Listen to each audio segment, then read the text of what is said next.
Hi there, friends. We're back. This one's a little bit different. I was trying to figure out how best to talk about fractions, and I thought about showing a video, maybe pulling in somebody else's video, doing a bunch of things. But you know what? For you guys, I think the best way is just make it simple, make it short, and we'll see how it goes. If you have any feedback for me, please let me know.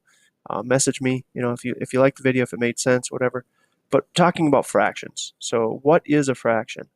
And the short, or at least the shortest version of this that I can come up with, it is part of a whole, right?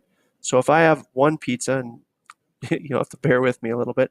Let's pretend it's a pepperoni. We can put dots all over, but it is one, right? Now, if we start cutting that into pieces, say you invite a friend over and you each get half of the pizza, your part is 1/2. And so this number, let's see, I don't know if I can switch colors, but let's see if I can.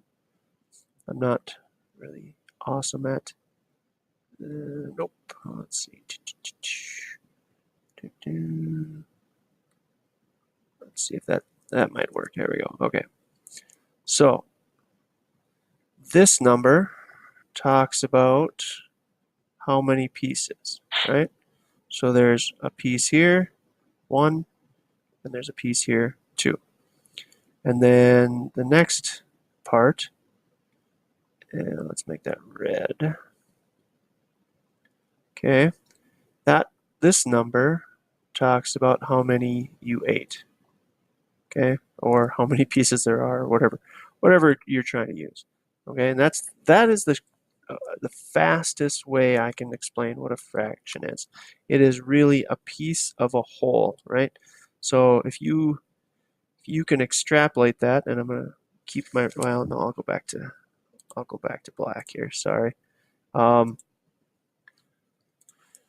you can keep that in your head, and we can continue to cut the pie into however many numbers, like here's 4, so now we know our bottom number is 4. That's the number of pieces.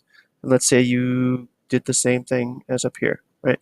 So this would be 2/4. But now what do we notice about this and this, right? They are the same. So 2/4 is the same as 1/2. And this right here is going to come in really helpful down the line when we start talking about different fractions and putting them together. But we're not going to go into that right now, but it will be coming very handy as far as how to make these are called equivalent fractions. Okay, next part. Now we can also talk about whole numbers, right? So if I did something like this, right, and we had 2 whole pizzas and 1/2, obviously, you know, 1 whole, and then 1/2. We put those together, we get 2 and 1/2. Okay, that is kind of the quickest way we can get to explaining what fractions are. All right. Again, if you have any questions, give me a call, give me a text, and we can go over it. All right. Have a nice day.